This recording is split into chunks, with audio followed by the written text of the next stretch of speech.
Bonjour à tous, je suis Miguel de Caillou TV, vous regardez un nouvel épisode de Caillou News, votre émission d'actualité hebdomadaire du monde de l'escalade, et cette semaine on a de très grosses news, avec notamment la répétition du 9A bloc Alphan, ouvert par Shun Rabutu cette année, et pas forcément par le grimpeur auquel vous pouvez penser. On ira aussi du côté de Morioka Iwate au Japon, où se déroulait la toute dernière étape de Coupe du Monde de la saison, et on passera aussi par Laval pour un Open international qui s'est avéré un peu un flop. Bref, on est parti. News numéro 1, c'est la news caillou de la semaine. Il y a quelques jours, le Britannique Aidan Roberts est venu à bout du bloc Alphan côté 9A, ouvert par l'Américain Shun Rabutu et dévoilé au grand public cet été. Pour rappel, Alphan est le 5e et dernier bloc à avoir été proposé 9A au monde, la cotation la plus haute jamais atteinte dans cette discipline. Et si 5 propositions ont été faites à ce niveau, seuls 2 d'entre eux avaient été répétés avec une double décote à la clé pour No Capote Only et des avis divergents sur soudain seul. Bref, avec précédemment seulement 6 grimpeurs dans ce degré de cotation, une telle performance est toujours un événement et Aidan vient de gagner sa place parmi les tout meilleurs bloqueurs du monde. Et pourtant, à 24 ans, Aidan Roberts ne figure clairement pas parmi les têtes d'affiche mondiales, étant peu médiatisé et avec comme résultat de référence en compétition une première place en Coupe d'Europe de jeunes blocs en 2015 et une 18e place en Coupe du Monde de bloc senior en 2018 lors de sa première année sur le circuit. Et si à 24 ans ses résultats sont à la fois prometteurs mais loin du statut qu'il vient de s'offrir cette année, c'est que sa carrière de grimpeur c'est loin de la résine qu'Aidan la vit. Passionné de blocs depuis ses 13 ans, âge auquel il commence l'escalade, Aidan parcourt les blocs du Lake District très tôt et bien souvent seul. Il se forge alors petit à petit une réputation, surtout dans son pays d'origine, où il enchaîne les premières ascensions de haut vol. Il se fait rapidement repérer pour intégrer l'équipe de grimpe britannique, d'où, après les résultats cités plus haut, il se retire pour se concentrer sur sa véritable passion.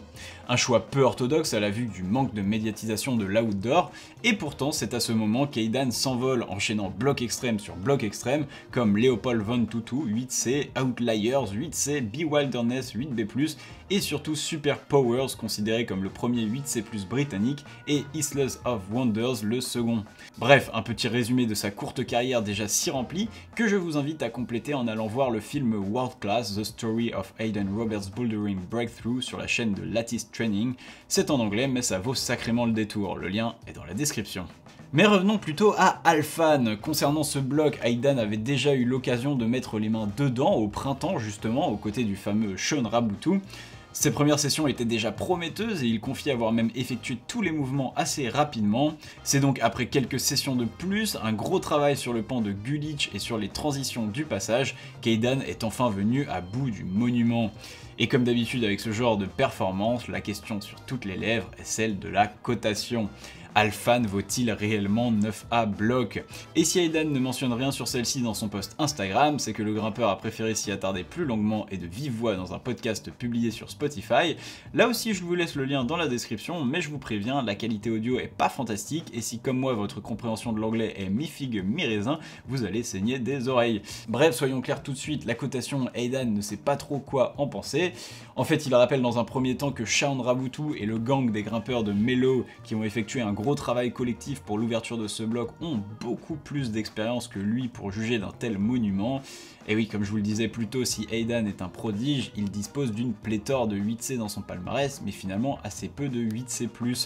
Et d'un autre côté, Aidan annonce avoir finalement enchaîné le bloc assez facilement sur son premier essai de la journée, et avec une température de 20 degrés en plus. C'est extrêmement chaud pour une telle performance sur rocher.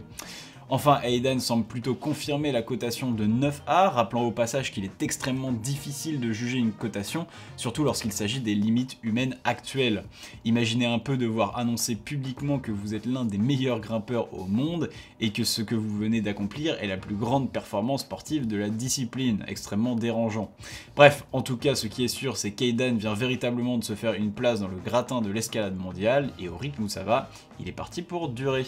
News numéro 2, et ça y est, ce week-end avait lieu la toute dernière étape de Coupe du Monde de l'année à Morioka Iwate au Japon. Et cette fois-ci, pas de points pour le classement général de telle ou telle discipline, mais bien un nouveau test du format de combiné qui sera utilisé pour les Jeux Olympiques 2024. Pour rappel d'ailleurs, j'avais traité dans l'un des derniers KU News une info sur la mise à jour de ce système de points qui avait eu lieu suite au championnat d'Europe de Munich. Bref, sur ce, on est parti pour la catégorie féminine et le spectacle était au rendez-vous. Côté français, si Manon Illy et Oriane Berton prenaient part à la compétition, nos deux espoirs ne prendront pas part à la finale, terminant respectivement à la 12e et 14e place, étant chacune trop juste dans l'une ou l'autre des disciplines. Sur le dernier plateau, on retrouve en tête d'affiche les japonaises, classiques, avec notamment Ai Mori, qui en l'absence de Yanya Garnbret semble déjà seule sur sa planète, largement en tête après les qualifs et les demi-finales. En finale, elle tient tête à 1 point près à l'américaine Natalia Grossman et prendra 30 points d'avance sur la concurrence. Enfin, je dis qu'elle tiendra tête, mais c'est plutôt Natalia Grossman qui résiste comme elle peut au rouleau compresseur japonais, puisque si le bloc est son domaine, en difficulté, elle ne pourra suivre Ai Mori qui tombera, elle, à 2 prises du top, avec 190 points et un parcours presque parfait. Très loin derrière, la coréenne Chae-Yoon Seo complète le podium, avec 40 points de retard sur ses concurrentes. Chez les hommes, en l'absence du bastion de résistance européen que représentent Adam Ondra, Jakob Schubert ou Stefano Ghisolfi, une nation était plus dominante que jamais, le Japon. Et oui, on retrouvait 5 représentants sur 8 du pays, avec le favori Tomoa Narasaki, tout juste auréolé de 3 titres sur les championnats asiatiques. Face à eux, toute la France était avec Paul James, qualifié de justesse pour la finale. Et si notre pôle national nous fera rêver pendant un moment, terminant premier à l'issue du bloc, il sera submergé par la furia japonaise lors de la difficulté, avec un Tomoa Narasaki impérial et encore une fois vainqueur de l'étape. Paul sera même éjecté du podium au tout dernier moment par Yoshiyuki Ogata et Kokoro Fuji. Cruel quand on sait que tout s'est joué à quelques points. Et je fais ici une petite aparté, vous l'aurez remarqué, je n'ai pas résumé la compétition dans sa globalité comme à mon habitude. Et avant de marceler verbalement en hongrois, je vous rappelle que cela ne sert à rien puisque je suis derrière un écran de pixels et que je ne vous entends pas, néanmoins je vous assure qu'il y a une bonne raison à cela. En fait, depuis quelques temps, je trouve que le format des KU News s'allonge un petit peu trop et à la base, mon souhait c'était de créer une émission journalistique qui soit rapide avec un condensé des news de la semaine.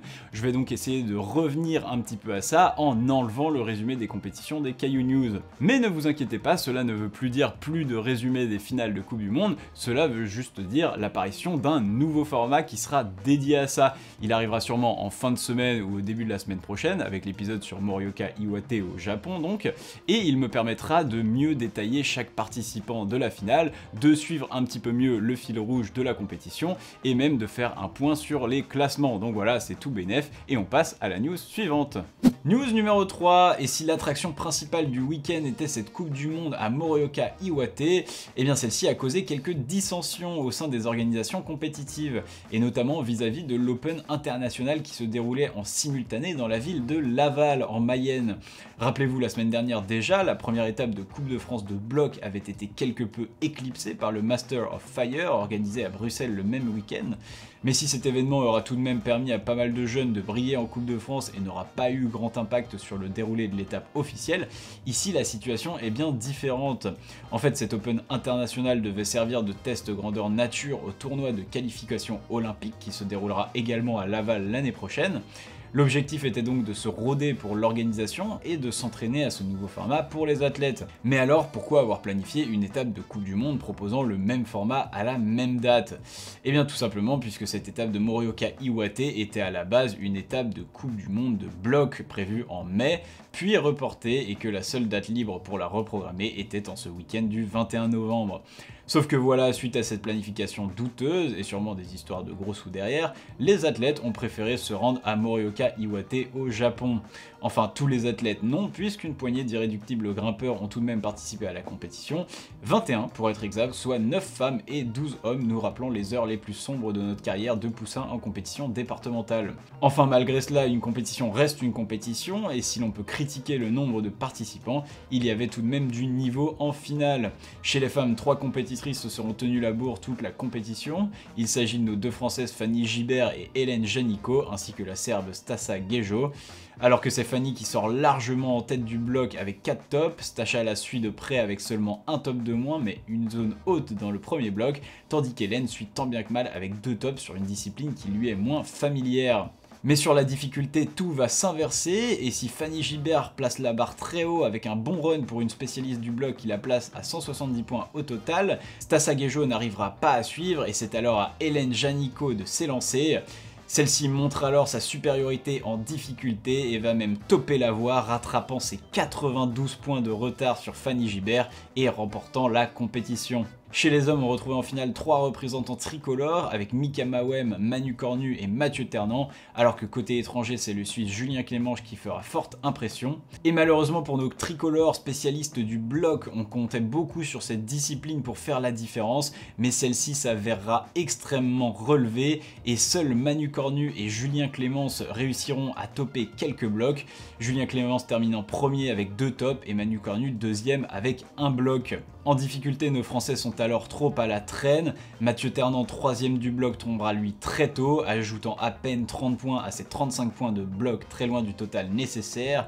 Et si le Suisse Julien Clémence ne fera pas mieux que Mika Mawem au niveau de la difficulté, celui-ci restera devant au total de points qu'il avait accumulé en bloc. Enfin, notre dernier espoir Manu Cornu montrera beaucoup trop de lacunes dans la discipline pour pouvoir espérer mieux qu'une 4ème place, au contraire de l'Autrichien Stefan Scherz qui effectuera la remontada de la compétition.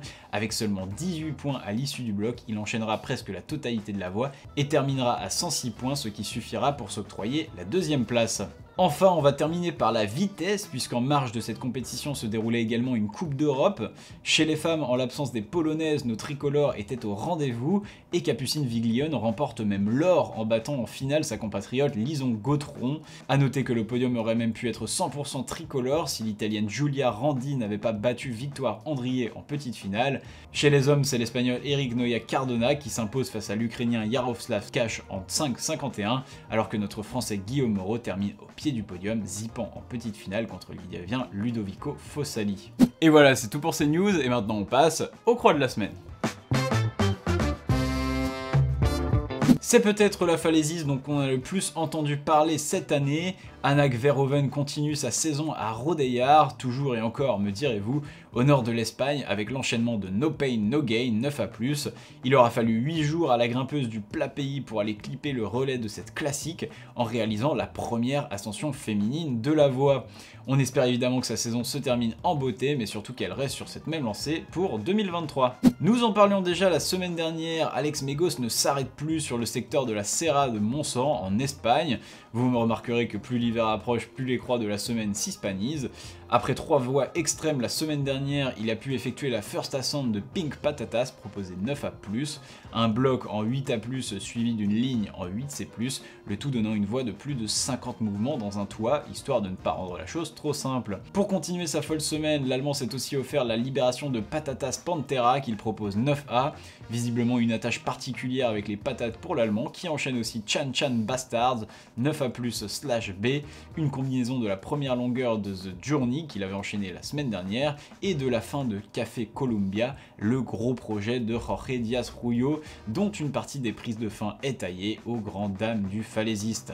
Enfin, on termine encore sur le secteur de Rodayar, et c'est au tour de Gonzalo Larrocha d'enchaîner Patanix 9A, une voie très risée dont la qualité a été soulignée par le grimpeur espagnol. À 38 ans, il signe sa 3e réalisation dans la cotation et plus de 25 dans le 9e degré, pas mal pour une fin de carrière. Et voilà, cet épisode de Caillou News est terminé pour aujourd'hui. Moi, comme d'habitude, je vous encourage à mettre un j'aime sur la vidéo, à laisser un commentaire si le cœur vous en dit, et à vous abonner à la chaîne si ce n'est pas déjà fait et que vous voulez suivre toutes les infos du monde de l'escalade. Et je vous dis à la prochaine. Tchuss!